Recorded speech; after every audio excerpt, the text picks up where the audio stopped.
사랑하는 여러분, 포스트모던 시대를 살아가며 가장 안타까운 현실은 진리가 사라지고 복음이 변질되고 있다라는 것입니다. 우리에게 복음은 무엇입니까? 예수 그리스도가 이 땅에 오셔서 그를 믿는 자의 모든 죄를 사하시고 구원하셨다라는 이 진리가 우리에게 복음인 줄 믿으십니까? 우리에게 굿뉴스는 우리가 살아가면서 경험하는 여러 가지 좋은 소식들이 있을 터인데 이 이상의 좋은 소식이 없습니다. 이 이상의 진짜 소식이 없습니다. 왜냐하면 이건 진리이기 때문입니다. 그래서 요한복음 14장 6절에 예수께서 이르시되 내가 곧 길이요 진리요 생명이니 나로 말미암지 않것은 아버지께로 올 자가 없다라고 말씀을 합니다. 이것이 진리이죠. 그리고 이것이 우리에게 복음입니다. 근데 이 복음이 변질되고 있다는 것입니다. 이 복음에서 어긋난 것은 틀린 것입니다. 이 진리에서 어긋난 것은 그래서 거짓인 것이고 우리를 속이는 것이고 변질된 것입니다. 여러분, 다른 길은 없습니다. 구원에 다른 길은 없고 다른 방법도 없고 다른 이름을 주신 이가 없습니다. 사도행전 4장 12절에 다른 이로서는 구원을 받을 수 없나니 천하 사람 중에 구원을 받을 만한 다른 이름을 우리에게 주신 일이 없다라고 말씀하고 있습니다. 다른 것을 틀렸다 하지 말라는 세상에 우리는 지금 살고 있습니다. 물론 너와 나의 생각이 다르고 관점은 다를 수 있습니다. 세상은, 생각은, 또 생활은 다른 방법으로 살아갈 수 있습니다. 하지만 이 다름을 하나 되게 하는 것이 있습니다. 그게 뭘까요? 그것이 진리인 것입니다. 그래서 진리는 하나인 것이죠. 그래서 다른 생각과 다른 삶의 방법을 가지고 다른 구원의 방법으로 사는 사람들이 이 진리를 믿을 때에 온 세상은 하나가 되어지고 이 땅에 평화가 이루어지는 것입니다. 하나님은 이 땅에 허락하신 유일한 진리가 예수 그리스도를 믿는 것이다라고 얘기하고 예수 그리스도를 믿는 자는 멸망하지 아니하고 영생을 얻는다라는 이 사실, 이 진리를 우리에게 주셨습니다. 그래서 예수님은 이것이 길이요 진리요 생명이다라고 우리에게 말씀하고 있습니다. 그리고 예수님이 베드로에게 이렇게 묻습니다. 우리 요한복음 11장 25절 26절 함께 읽어보겠습니다. 시작. 예수께서 이르시되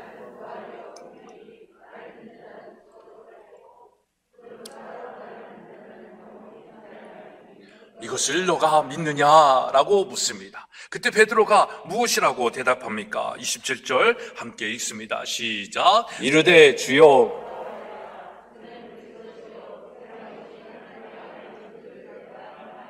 이것이 저와 여러분의 신앙 고백이 되기를 축복합니다. 이 진리 대신 예수 그리스도를 정말 여러분들이 믿으시기를 바랍니다. 믿으십니까? 그렇다면 복음이 회복되어 여러분의 삶의 변화와 능력이 나타나야 됩니다. 믿기 때문에. 그리고 예배가 여러분들의 삶 가운데 회복되어야 합니다. 그래서 여러분들이 그런 믿음을 가지고 오늘을 살았다면 21년보다 22년 더 기도했어야 하는 것이죠. 더 예배드리기에 힘썼어야 되는 것이죠. 무엇보다 말씀의 능력으로 이 땅에서 빛과 소금으로 살아갔어야 하는 것입니다. 이게 믿음 있는 자의 삶인 것이죠.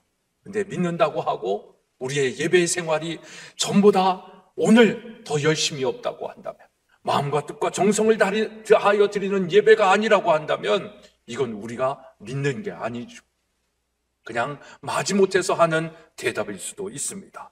여러분, 왜 그렇습니까? 복음이 회복되고 하나님과 동행하는 삶을 살 때 예수 그리스도를 믿는 삶이 그 가운데에 나타나기 때문입니다. 우리가 분명히 알아야 할 것은, 믿는다라는 것은, 믿는다라고 한다면, 여러분들이 지금 예수 그리스도가 내 삶의 구주이심을 믿는다라고 한다면 여러분들의 삶의 기준과 방법을 진리에 맞춰서 살아야 한다라는 겁니다. 그 믿음이 있을 때에 복음이 회복이 되어지는 거예요. 그리고 하나님과 동행하는 삶을 살기 시작하는 것입니다.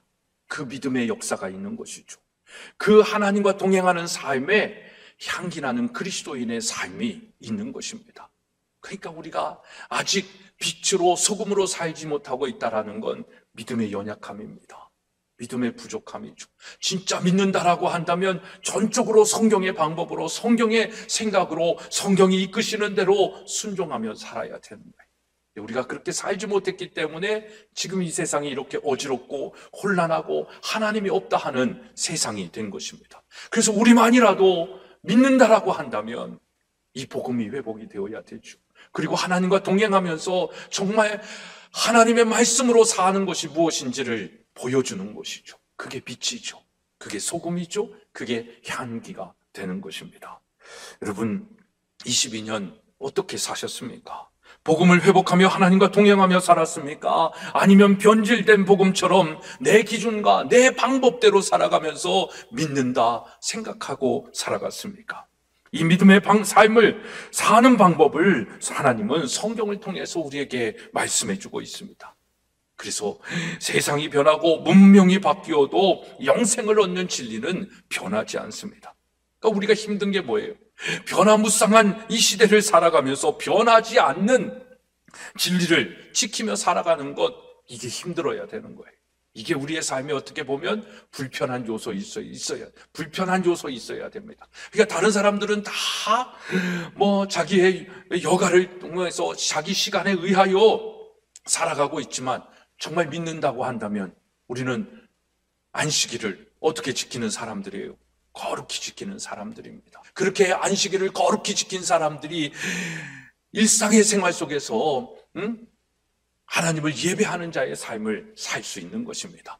안식일만 거룩히 지키는 것이 아니라 그 안식일을 거룩히 지킨 사람들이 월화수목금토를 하나님을 예배하는 자의 삶을 살 수 있는 것입니다. 그 힘을 하나님은 안식일에 공급하시는 거죠. 우리의 예배 가운데 공급하시는 것입니다.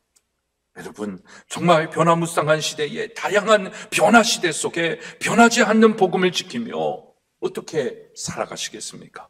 오늘 본문의 미가 선지자는 우리에게 하나님이 원하시는 삶이 무엇인지를 말씀해 주고 있습니다.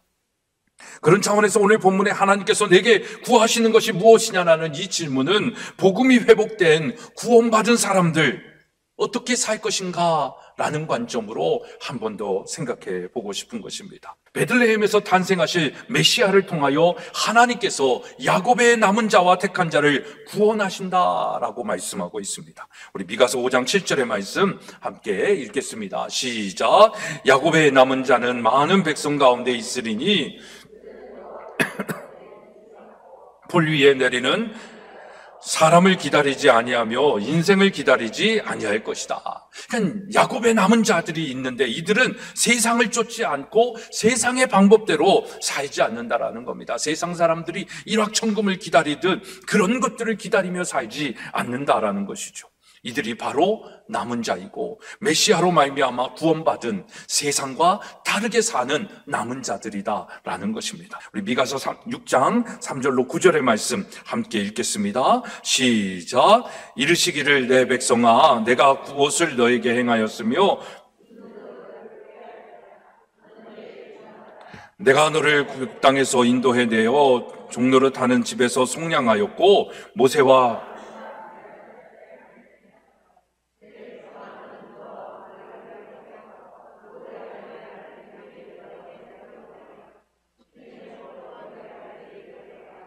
그리하면 나 여호와가 공의롭게 행한 일을 알리라 하실 것입니다. 그러니까 미가서 6장 8절의 질문이 나오게 된 이 앞에 부분에 이 미가서 6장 3절로 5절의 말씀을 보면 하나님께서는 이스라엘 백성들에게 너희가 애굽에서 종노릇 할 때 내가 출애굽시켜 주지 않았느냐, 발람의 저주할 때도 도리어 그 저주가 축복으로 바뀌게 하지 않았느냐, 내가 너희에게 뭘 잘못했기에 너희는 지금 나를 배신하고 나를 외면하고 나를 미워하고 나를 배척하고 있느냐라고 물으시는 것입니다.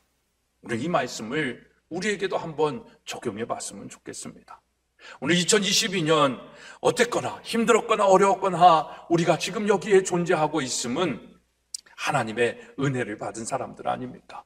그 마음이죠. 한국을 생각해 보십시오. 정말 6.25 전쟁, 일제강점기 6.25 전쟁 이후에 정말 세계에서 가장 가난한 나라 중에 2위 아니었습니까? 그 가난하고 배고프고 힘든 고난 가운데 있는 그 나라 가운데 복음을 주셨어요. 예수 그리스도의 복음을 주셨어요. 말씀을 주셨어요. 그 복음을, 하나님의 말씀을 생명으로 알고 진리로 알고 살아간 믿음의 선각자들이 있었어요. 그들이 선교사님들을 통하여 교회를 세우고 학교를 세우고 병원을 세우고 고아원을 세워서 거기서 하나님의 말씀을, 예수 그리스도의 복음을 증거했죠. 그들이 믿음의 사람이 되고 이 시대에, 그 시대에 선각자들이 되어서 대한민국을 일으키기 시작을 했습니다. 그래서 정말 이 경제적으로도 그렇고 나라적으로도 얼마나 잘 먹고 잘 사는 나라로 만들어 주셨어요. 제가 누누이 이런 얘기할 때마다 얘기하잖아요. 중국과 미국과 캐나다나 이런 나라들은 땅덩어리도 넓고 자원도 풍부하고 인구도 많다라고 하지만 우리나라는 자원도 없습니다. 땅이 크지도 않습니다. 그렇다가 인구도 없어요. 지금은 OECD 가운데 꼴찌예요. 2045년인가 50년만 되면 대한민국은 망할지도 모른다. 왜? 아이들이 없으니까. 그런 세상이 우리가 살고 지금 되어 있는데, 정말 그 과거의 힘든 세상 속에서 이렇게 경제 부흥을 시켜주신 건 교회의 부흥을 통해서 이루어진 겁니다. 그 건강한 마음과 육체를 가지고 열심히 일했더니 지금은 OECD 10대 강국이 되어져 있잖아요. 이게 하나님의 은혜가 아니면 뭐겠습니까? 근데 그 하나님의 축복을 등 따시고 배부르니까 하나님의 영광을 돌리는 삶을 아니라 정말 가난하고 배고픈 자들을 위해서 사용하는 것이 아니라 더 움켜쥐고 더 자기의 것으로만 삼으려고 하니까 한국이 이 지경이 됐죠. 그러니까 망하는 세상이 되었다라는 것, 이 세상, 이것이 하나님의 탓일까요? 인간의 교만과 인간이 하나님을 배척하고 외면하고 진리대로 말씀대로 살지 않은 결과이겠습니까? 그래서 하나님의 은혜가 역사 속에, 우리 과거 속에 있는데 왜 우리는 지금 하나님을 외면하고 배척하고 있는지 이 대목에서 질문을 해봐야 되는 것입니다. 미가서 6장 8절은 하나님께서 애굽에서 구원해내신 하나님의 백성들에게 요구하시는 것입니다. 그러니까 다시 생각해보면 이 질문은 하나님을 모르는 자들에게 말씀하시는 것이 아니라 이미 예수 믿고 구원받은 하나님의 백성들에게 하나님께서 요구하시는 무엇인가에 대한 질문이라는 것입니다. 그 질문의 답은 무엇입니까? 8절의 말씀 우리 한번 같이 읽겠습니다. 시작. 사람아, 주께서 선한 것이 무엇임을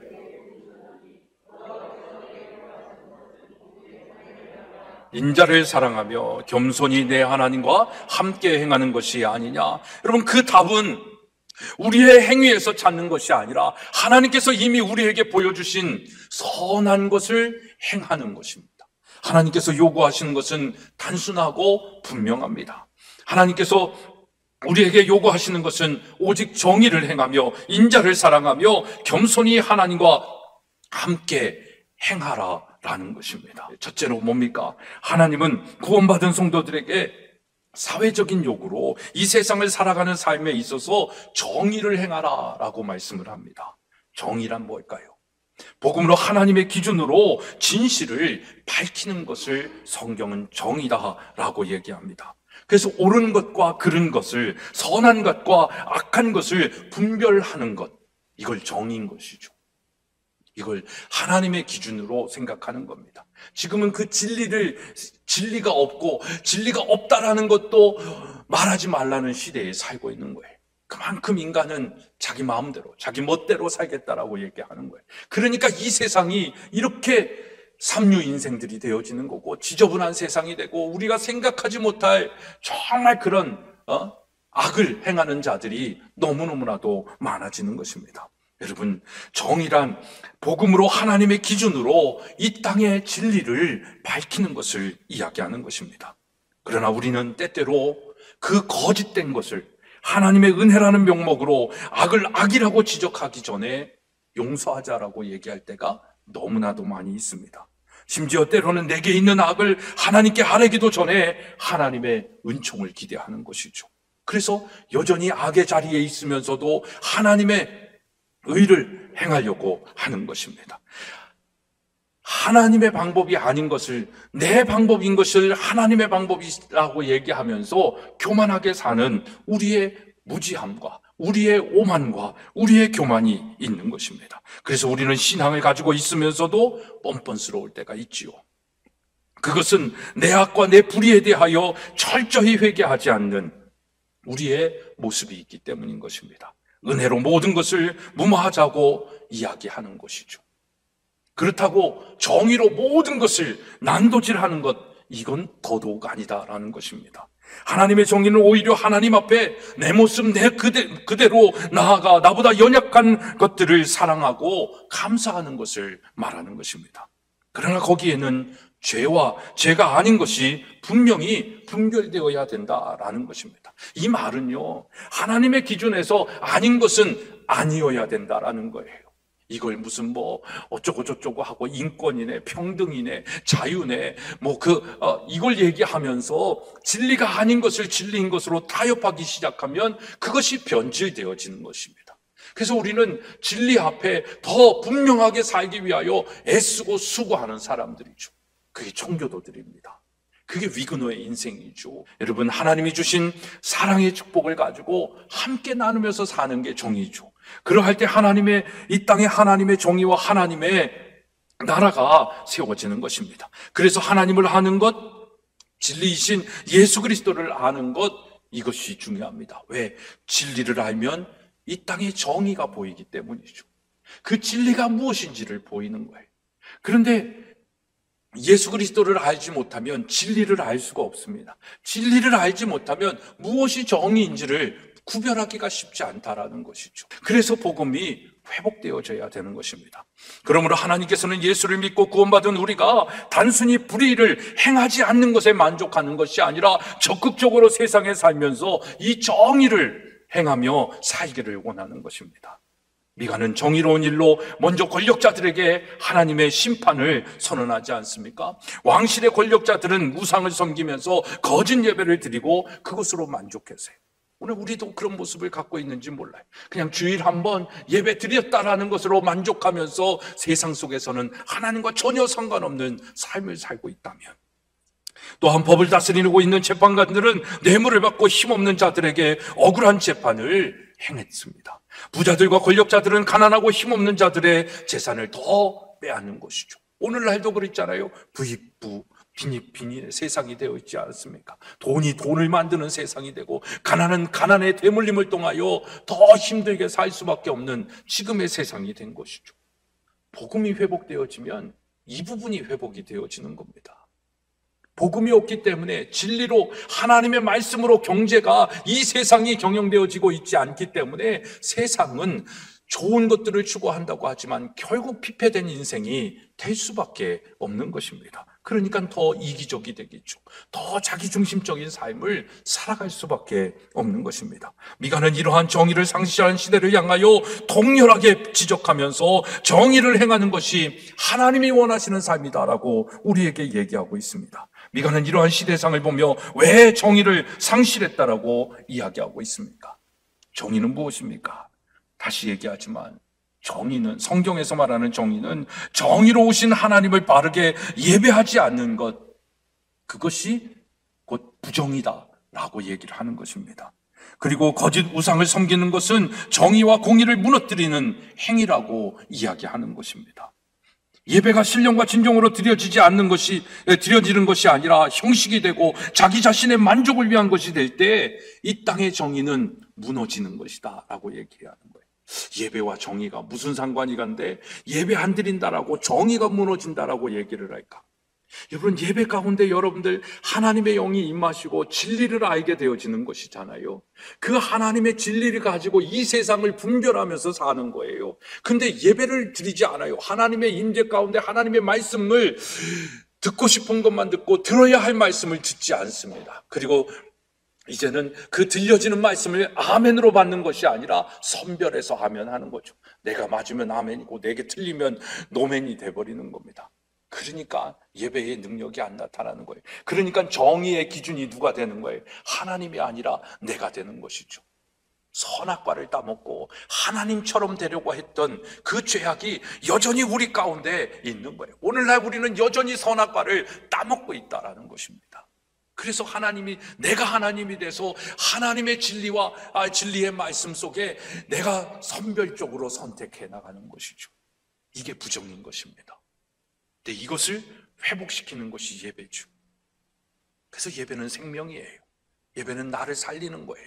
예배는 내 삶의 변혁을 이루어주는 것입니다. 그 예배의 감격과 그 예배의 삶 속에서 하나님이 역사하시고 동행하시는 은혜를 누리면 우리의 삶은 다를 수밖에 없어요. 우리의 삶은 더 이상 이 땅의 것을 추구하면서 사는 것이 아니라 하나님의 선한 것, 정의를 행하며 사는 삶을 사는 것입니다. 여러분, 예배에 목숨을 거십시오. 주일 예배뿐만 아니라 이 땅의 시간 속에서 365일, 정말 일주일의 삶 168시간이 하나님 앞에 예배드리는, 날마다 숨쉬는 순간이, 정말 자거나 깨거나 그 모든 순간순간이 하나님께 예배하는 삶을 살라는 거예요. 하나님 중심으로 살라는 것입니다. 그때 하나님의 은혜가 여러분의 삶 가운데 이루어질 것입니다. 이렇듯 예배가 살아나야 되는데, 예배가 변질되고 하나님과의 관계가 깨어질 때 생기는 현상이 뭐예요? 사회적인 약자들이 더 피해를 보는 겁니다. 힘들게 살아가는 작은 자들에 대한 관심과 사랑이 기울여지지 않는 거예요. 힘들게 살아가는 작은 자들에 대한 배려와 관심이 아니라 자기를 지키기 위하여 사는 거예요. 그러니까 정의가 깨어지기 시작하면 더 힘들어진 건 사회적 약자들이다라는 것입니다. 지금도 그렇지만 이런 시대의 가장 취약한 집단은 부모의 사랑을 잃어버린 고아들이죠. 아무도 그들을 돌아보지 않습니다. 그리고 남편을 잃어버린, 삶의 터전을 잃어버린 과부들입니다. 그래서 성경은 과부들을 표현할 때 그냥 표현하지 않습니다. 가난한이라는 수식어를 붙입니다. 그냥 과부가 아니라 가난한 과부. 그들은 모두 세상이 버려도 아무런 말을 할 데도 없는 것이고, 그 누구도 그들을 위하여 대변해 주지 않는 것입니다. 이것이 정의를 잃어버린 사회죠. 그래서 그 정의를 행하는 것, 이것이 하나님이 오늘날 그리스도인들에게 원하는 선한 일이다라고 말하는 것입니다. 하나님께서 이들의 보호자가 되시고 이들의 아버지가 되시고 이들을 위하여 재판을 하시겠다라고 성경은 이야기하고 있습니다. 시편 68편 5절에 하나님은 나는 고아의 아버지요 과부의 재판장이다 라고 얘기를 합니다. 이건 오늘날 좌파에 있는 사회주의 사람들이 말하는 그런 사회운동이 아닙니다. 이건 복음운동이죠. 교회의 사명이죠. 하나님은 고아와 과부와 나그네, 즉 가장 천하고 별 볼 일 없이 흔들리며 삶을 연명해 나가는 그런 사람들을 위하여 오늘 그리스도인들이 살아가는 것, 그것이 선한 일이다 라고 말씀을 합니다. 그것이 하나님의 정의입니다. 곧 이 백성 중 어느 한 사람도 놓치시지 않으시려고 하는 하나님의 마음이죠. 이것이 하나님의 인자이기도 합니다. 있는 자만 높이는 것이 아니라 가장 연약하고 가장 슬프고 가장 힘들고 가장 외로운 그 한 사람의 인격과 인권도 귀히 여기시겠다라는 하나님의 마음이죠. 버려진 것 같은 사람의 존엄성도 다시 살리시겠다라고 하는 것, 이것이 하나님의 마음이죠. 선한 일이죠. 이 선한 일을 행하는 것이 정의라고 말씀하고 있습니다. 여러분, 하나님은 우리들이 이 세상에 살면서 적극적으로 이 정의를 행하며 사는 사람이 되기를 원하십니다. 오늘 우리에게, 나에게 고아와 과부 나그네, 즉 가장 천하고 별 볼 일 없이 흔들리며 삶을 연명해 나가는 사람들이 누구라고 느껴지십니까? 여러분들이 행해야 할 정의, 하나님이 여러분들을 통하여 실현할 정의, 그 선한 일은 무엇이다라고 느껴집니까? 그것이 여러분들의 사명이에요. 저는 오늘날 이 타락한 세속화된 세계관으로 교육받아서 고아와 과부처럼 살아가는 이 시대의 부모들, 이 시대의 자녀들, 우리 다음 세대들이 저는 그렇게 느껴집니다. 그러니까 정말 돈이 있고 없고를 떠나서 정말 이 타락한 세상 속에서, 세속화된 세계관 속에서, 변질된 기독교 속에서 여전히 복음과 상관없고 진리와 상관없는 세상 속에서 살아남기 위하여 애쓰고 수고하는 사람들, 그 사람들이 고아와 과부같이 보여요. 그래서 그들이 그렇게 세상의 교육을 쫓아가면서 성공을 추구하지 않아도 하나님의 방법으로, 하나님의 교육으로 더 행복할 수 있다는 걸 보여주고 싶은 것, 그것이 저에게는 정의, 그리고 그것이 저에게 주신 하나님이 원하시는 선한 일이다라고 생각하는 것이죠. 그래서 그 일에 목숨을 거는 거예요. 여러분들에게 있어서 그것이 무엇이냐라는 것입니다. 그것이 사명이 된 사람은 그 사명에 목숨을 거는 거예요. 내 것을 추구하며 살지 않아요. 세상의 부귀와 영화를 추구하며 살지 않아요. 자녀를 걱정하며 살지 않아요. 오로지 이 사명을 지키기 위하여 목숨을 걸어요.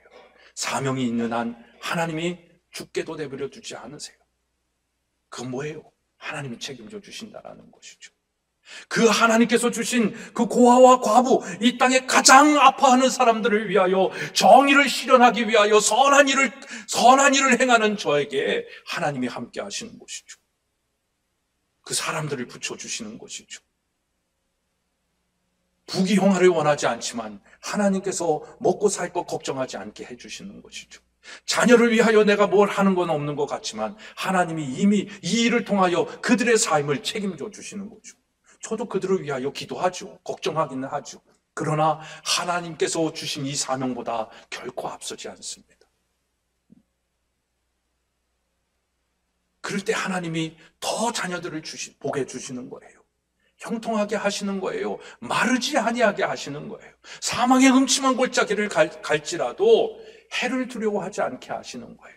그리고 그 하나님의 인자하심과 그 함께 하시는, 동행하시는 은혜를 가지고 승리하며 살게 하시는 겁니다. 여러분, 정말 여러분들의 삶에 있어서 이 정의를 행하며 선한 일을 하게 하시는 하나님의 이 포인트가 무엇인지를 찾아야 됩니다. 이것이 여러분들, 우리 다음 세대들, 우리 자녀들의 하나님의 꿈이 되어야 되는 거예요. 그것이 나의 비전이 될 때 이건 놀라운 역사가 되는 겁니다. 이것이 여러분들의 기도의 제목이어야 되고 여러분들의 삶의 방향이어야 되는 것입니다. 여러분, 내가 어떻게 하면 정의를 실행하는데 조금이라도 기여할 수 있는지에 대하여 생각하고 자신보다 다른 사람을 조금이라도 덕을 세우는 것, 이것이 하나님의 정의요, 우리에게 원하시는 하나님의 선한 일인 것입니다.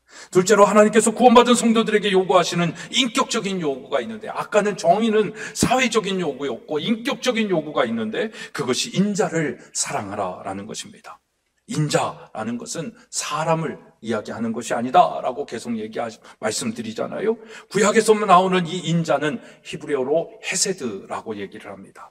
그래서 언약적인 사랑, 즉 하나님이 이스라엘 백성과 언약을 맺으시고 그들을 끊임없이 사랑하시는 그 사랑을 뜻하는 것입니다. 다시 말하면 하나님과 함께 오직 정의를 행하며 하나님께서 우리에게 주신 은혜를 사랑하며 그 사랑을 다른 이에게 전하며 사는 삶을 하나님이 기뻐하신다라는 것입니다. 그래서 인자를 사랑하라라는 건 하나님이 우리에게 주신 그 은혜를 사랑하라라는 것입니다. 그 사랑으로 뭘 하는 거예요? 나 아닌 다른 사람의 필요를 채워주는 거죠. 나 자신의 유익을 구하며 살아가는 것이 아니라 다른 사람의 유익을 구하며 살아가는 것입니다. 나의 나됨을 위하여 살아가는 것이 아니라 다른 사람의 필요를 공급하면서, 필요를 위하여 헌신하면서 희생하면서 살라는 거예요. 이것이 하나님이 우리에게 원하시는 선한 삶인 것입니다. 그래서 예수님도 우리에게 세 계명을 주시잖아요. 하나님을 너 마음과 뜻과 정성을 다하여 하나님을 사랑하고 내 이웃을 내 몸과 같이 사랑하라. 이것이 하나님이 우리에게 말씀하시는 인자를 사랑하라라는 것을 말씀하시는 것입니다. 여러분, 그 하나님께서 우리를 사랑하시는 한 사람 누구도 놓치지 않고 끝까지 사랑하시려고 하는 이 사랑의 노력의 결정체로 우리에게 보내신 이가 누굽니까? 예수님이시죠. 그렇습니다. 그 예수님을 이 땅에 보내시고 우리가 치러야 할 죄값을 대신 치르게 하시잖아요. 그 이상의 사랑이 어디 있겠습니까? 나를 사랑하는데 누군가가 나를 위하여 죽었다라는 그것보다 더 위대한 사랑이 어디 있겠어요? 그 사랑을 하나님이 우리에게 예수 그리스도의 죽으심을 통하여 그 대속의 은혜를 베풀어 주신 것입니다. 그 은혜를 받았다고 한다면, 그 은혜를 안다고 한다면, 그 인자, 그 하나님의 헤세드를 아는 사람이라면 우리는 어떻게 살아야 될까요?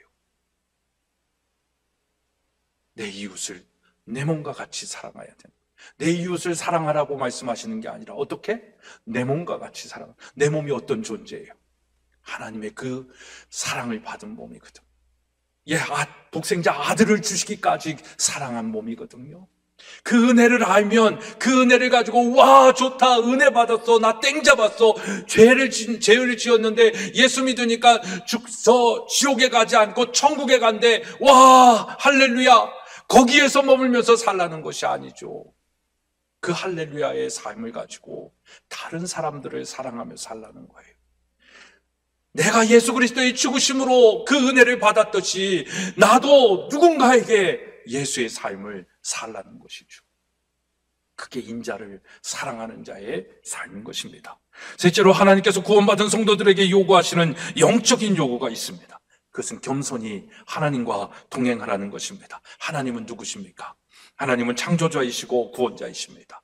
우리를 죄악과 지옥에서 건져주신 구원자이십니다. 그리고 하나님은 우리의 왕 되십니다.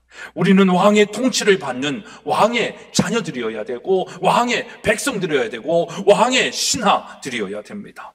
하나님께서는 지금도 살아계셔서 우리를 구원한 구원자 되시고 우리의 왕 되심을 믿으시기를 바랍니다. 그래서 왕의 은혜로 구원받은 백성이 된 것을 감사하고 지금까지 잘 먹고 잘 살게 된 것, 그리고 생명과 호흡을 가지고 여전히 살고 있다라는 것, 이것이 왕의 은혜임을 알아야 되는 것이죠. 그것을 아는 자가 해야 할 건 뭘까요? 감사해야 돼요. 근데 감사하지 않아요. 당연하게 받아들여요. 이게 뭘까요? 이것이 인간의 교만인 것입니다. 왕과 동행할 사람들은요, 그래서 교만하면 동행할 수가 없어요. 그래서 겸손하게 살라고 오늘 성경은 이야기하는 것입니다. 그리고 왕과 동행하려면 왕과 가까운 교제를 나눠야 되지 않겠습니까? 그래서 사랑하고 순종하며 살아가야 되는 것입니다. 하나님을 사랑하는 사람이 가장 잘하는 건 뭘까요? 사랑하는 사람이 있어. 그러면 우리는 어떻게 해요?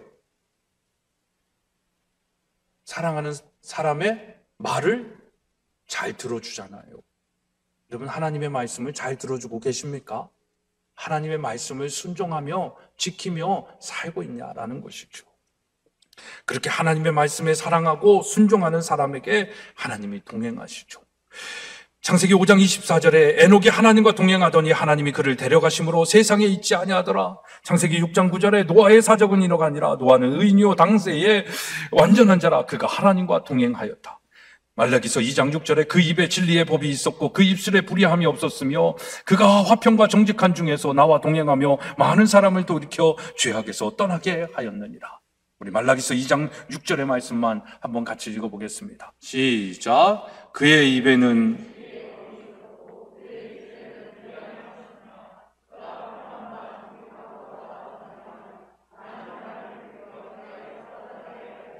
사랑하는 여러분, 하나님과 동행하면서 살았으면 좋겠습니다.